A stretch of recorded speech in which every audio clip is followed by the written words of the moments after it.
안녕하세요. 아폴론 아토 네 번째 시간입니다. 이 시간에는 내 주위의 아름다운 것들이란 제목으로 여러분과 함께 하겠습니다. 주위에서 아름다움을 느끼는 사람은 어느 누구보다도 행복하고 감사한 마음이 넘칠 것입니다. 바로 미래를 이끌어갈 우리 아이들에게 심리적 감성 역량을 키워야 될 이유가 여기에 있습니다. 항상 내 주위의 아름다움을 느끼고 행복한 마음과 감사한 마음이 넘치는 아이, 그 아이에게 이번 시간에 아름다움을 살피는 눈, 심미안에 대해서 알려줘야 될 텐데요. 수업에 들어가기 전에 먼저 선생님들께서 심미안에 대한 이야기를 나누었으면 좋겠습니다. 자, 그럼 심미안의 뜻을 먼저 한번 살펴보도록 하겠습니다. 심미안은 이 한자로 이루어졌는데요. 살필 심, 아름다움이 눈 안입니다. 몇몇 분들이 제가 이렇게 이야기를 할 때 질문을 하세요. 저는 마음심인 줄 알았어요. 그런데 살필심이었네요. 예, 저 또한 그런 경우가 있었습니다. 저도 마음심이라고 생각을 했는데 살필심이었더라고요. 근데 이 단어가, 이 한자가 굉장히 큰 의미를 내포하고 있습니다. 살핀다는 것은 어떤 것이죠? 바로 모든 존재가 그 안에 아름다움을 간직하고 있기 때문에 살펴볼 필요가 있는 거겠죠. 이미 아름다움이 있다라고 가정하기 때문에 살핀다는 의미가 이 안에 들어간 것이 아닐까 싶습니다. 자, 그래서 심미안을 갖게 된 아이는 어떻게 될까요? 모든 존재에 아름다움이 있으니 존중하게 되겠죠. 아끼게 되겠죠. 그래서 어느 누구를 만나든 어떤 사물을 대하든 어느 환경에 있든 아름다움을 느끼는 사람은 존중하고 배려가 넘칠 수 있게 됩니다. 그래서 우리 아이들이 내 주위의 아름다운 것들을 깨닫게 되는 순간 따로 인성교육이 필요 없어질 수 있게 되겠네요. 자, 그러면 이러한 심미안을 가르치기 위해서 본격적으로 수업 내용으로 들어가도록 하겠습니다. 자, 아름다움을 살펴 찾는 눈, 심미안을 키우기 위한 첫 번째, 내 주위의 아름다운 것들이라는 제목으로 아이들과 만나서 이야기를 할 텐데요. 이렇게 교재로 풀어보면서 이제 아이들이랑 읽어볼 텐데, 그렇다면 아이들에게 질문을 한번 먼저 던져보세요. 아름다운 것은 어떤 거니? 라고 물어봤을 때, 아이들이 보통 이야기하기를, 예쁜 꽃이요, 뭐 예쁜 눈이요, 뭐 이런 식으로 이야기를 한다고 합니다. 저 또한 수업 시간에 아이들에게 질문을 해보면 아름다움이 시각적인 것에 국한되는 경우가 많이 있어요.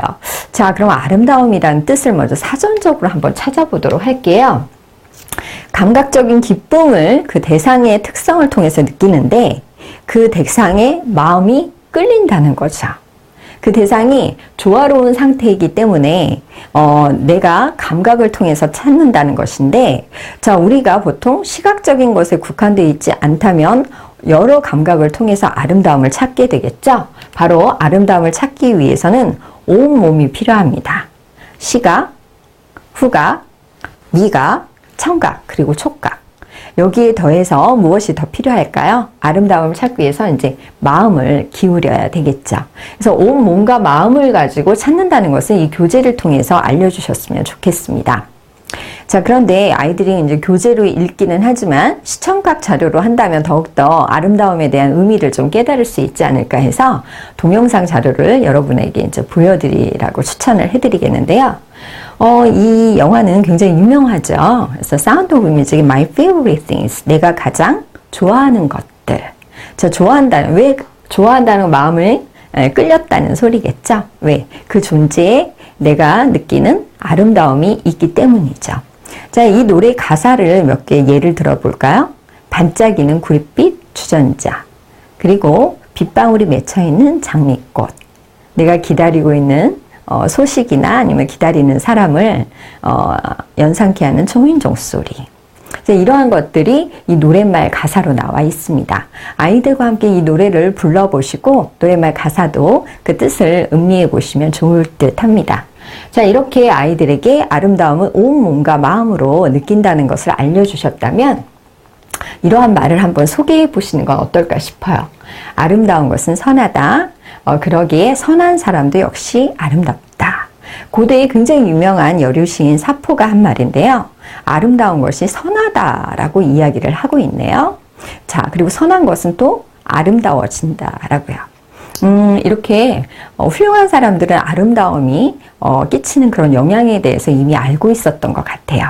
자, 우리 굉장히 유명한 시를 여기 이제 교재에 소개를 했는데 그 이유는 바로 이 시인이 정말 훌륭한 신미안을 가지고 한 존재를 바라보는 그런 내용의 시이기 때문입니다. 자, 풀꽃이라는 시 여러분도 굉장히 좋아하시고 외우시기도 하시죠? 한번 아이들이랑 같이 읽는다 생각하시고 한번 읽어볼까요? 자세히 보아야 예쁘다. 오래 보아야 사랑스럽다. 너도 그렇다. 아이고 오글거려라. 하지만 아이들과 함께 이 시를 한번 읽어보시고 그리고 낭송을 할 때 정성스럽게 한번 읽어보도록 해주세요. 굉장히 짧아서 아이들이 금방 또 외우기도 쉽습니다.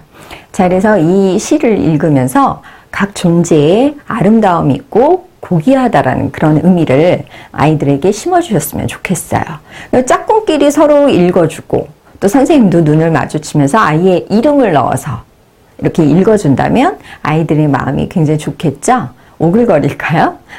어린 학생들은 나이가 좀 어릴수록 이러한 것들을 굉장히 좋아하니까 선생님들이랑 같이 그런 시간을 나눴으면 좋겠습니다. 그리고 그냥 읽는 것에 멈추지 않고요. 정성스럽고 아름답게 글씨를 써보도록 유도해 주세요. 제가 아는 한 친구는 개발 글씨를 갖고 있었는데요. 선생님께서 정성껏 아름답게 써보라고 글쓰기 대회에서 그 아이에게 좀 권유를 했다고 해요. 그랬더니 그 아이가 선생님에게 칭찬을 듣고 싶어서인지 아니면 정말 글씨를 예쁘게 쓰고 싶어서인지 모르겠는데 정말 한 글자 한 글자 정성을 꾹꾹 닮아서 이렇게 글씨를 썼다고 해요. 근데 선생님께서 그 글씨의 정성을 보시고 아마 신미안이 있으셨나 봐요. 정성을 보시고 그 아이에게 상을 주었다고 해요. 그 뒤로 그 아이는 글씨를 굉장히 잘 쓰고 정성껏 쓰는 것에 대한 소중함을 깨달았습니다. 자, 아이들에게 이런 이야기를 하면서 이 시 짧은 시라고 하지만 정성스럽고 아름답게 써볼 수 있도록 지도해 주시면 좋겠습니다. 자, 그리고 이제 아이들에게 본격적으로 아름다움이 온 몸과 마음으로 느끼는 것을 알려주셨다면 그것들이 어떤 것들인지 한번 알아보도록 하는 시간이 필요합니다. 자, 그래서 아이들이 이렇게 오감을 통해서 그리고 마음을 통해서 아름답다라고 생각한 것들을 이제 적어보게 하는데요. 보통 아이들이 이런 수준으로 적는 경우가 있습니다. 이보다 못한 경우도 있죠. 하지만 이렇게 보통 대답을 해서 제가 이제 대표적인 예를 들어드리는 건데요. 거기에서 이제 하얀 눈 예쁜 강아지 뭐 이렇게 표현을 이렇게 했다면 아이들이랑 같이 다른 식으로 또 수업을 할 수가 있습니다. 교재에 이렇게 적기도 하고요. 포스트잇을 좀 넉넉하게 준비하셔서 아이들이 다 아름답다고 생각하는 걸 하나하나씩 쓰게 해주세요. 그리고 칠판에다가 이렇게 붙이신 다음에 벽이나 칠판에다 붙이시고 선생님께서 시각적인 거, 청각적인 거, 이렇게 감각적인 거로 이렇게 나누어서 보여주세요. 아, 그러면 내가 시각적인 것에 치우쳐 있구나. 아, 내가 조금 이런 부분에 아름다움을 덜 느끼고 있구나. 아, 그리고 여러 아이들이 공통적으로 느끼는 아름다움이 있네. 아니면 또 다르게 느끼는 아름다움이 있네. 이런 것을 알아볼 수 있는 활동으로도 쓸 수가 있습니다. 자, 이렇게 이 활동을 하시고 난 다음에는요. 이제 조금 더 깊이 들어가야 되겠죠. 그래서 또 다른 눈 신미안이라는 제목을 가지고 아이들이 이제 천천히 그리고 자세히 살펴보는 그런 시간을 가져보면 좋습니다.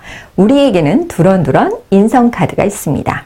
그 이미지 카드를 쫙 펼쳐 놓으시고요. 아이들에게 어느 이미지가 가장 아름답다고 생각이 드는지 한번 골라보도록 해주세요. 보통 아이들이 막 욕심이 많아요. 두세 장씩 이렇게 고르는데요. 고를 때 이렇게 맨 처음에는 좀 이렇게 급하게 고르는 친구들도 있고요. 아니면 좀 시간이 오래 걸리는 친구들이 있습니다. 최근에 한 아이가 맨 처음에는 그냥 아무 생각 없이 이게 이쁘다라고 골랐다가 자세히 보라고 했더니 자세히 보더니 막 손을 들면서 이야기를 하더라고요. 선생님, 애기 손톱이랑 엄마인지 아빠인지 손톱이랑 꼭 닮았어요. 저도 우리 엄마하고 손톱까지 꼭 닮았거든요. 라고 이야기를 하는데 그 얼굴 표정이 너무나도 맑고 예뻤습니다. 그 이유가 뭘까요?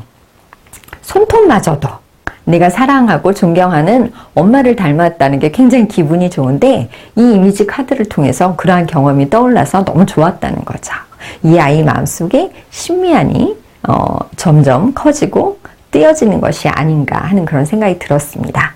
자, 이렇게 아이들이 카드를 해서 이렇게 선택을 해서 아름다운 이유를 이야기를 했다면 선생님께서는 조금 더 감각을 더해 주셔서 그 의견을 조금 더 풍부하게 표현해 주셨으면 좋겠습니다. 예를 들자면 아이가 엄마하고 아기 손이 예뻐요 라고 그냥 이야기를 했다면 정말 부드러운 아기 손을 엄마가 이렇게 따뜻하게 감싸준 손이 정말 아름답구나 라고 표현을 해주시면 아이들도 조금씩 익숙해지지 않을까 싶습니다.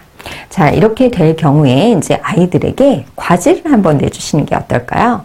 아름다움을 온 몸과 마음으로 느끼게 했다면, 그리고 그걸 천천히 살펴보면서 아름다움이 온 존재에 있다라는 걸 알려주셨다면, 이제 과제로 아름다운 순간을 자기가 생각하는 것을 이렇게 찰칵찰칵 찍어보게 하는 건 어떨까 싶습니다. 아마 이것은 아름다운 추억이 돼서 아이들에게 정말 핵심 기억으로 저장이 되는 그런 좋은 시간, 선물 같은 시간이 되지 않을까 싶어요.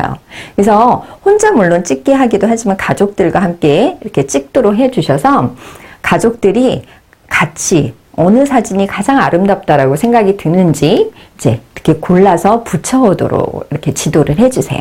그래서 이렇게 사진을 가족들과 함께 가장 예쁘다고 생각하는 걸 이렇게 붙여오게 했다면 여기에 이제 구체적으로 적게 해주세요. 생생한 기억을 떠올리면 떠올릴수록 그 순간이 더 행복하게 그리고 지금 마치 일어나는 것처럼 느끼지 않을까요? 그래서 10월 3일 추석 저녁 6시 경기도 용인 할머니 할아버지 댁에서 저녁 노을이 아름다운 이유는 가족들과 함께 다 같이 볼 수 있어서 라고 이렇게 구체적으로 적어준다면 좋겠죠. 자, 아름다운 순간, 그 순간을 매 순간 모든 존재를 통해서 느끼는 아이들, 그러면서 행복하고 모든 존재를 아끼고 사랑하는 그런 아이들로 키우게 한다면 우리에게 더 없는 그런 기쁜 순간이 되겠죠. 자, 이 아름다운 순간을 아이들에게만 가르치지 마시고 선생님들도 매 순간 느끼셨으면 좋겠습니다. 함께해서 행복했습니다. 감사합니다.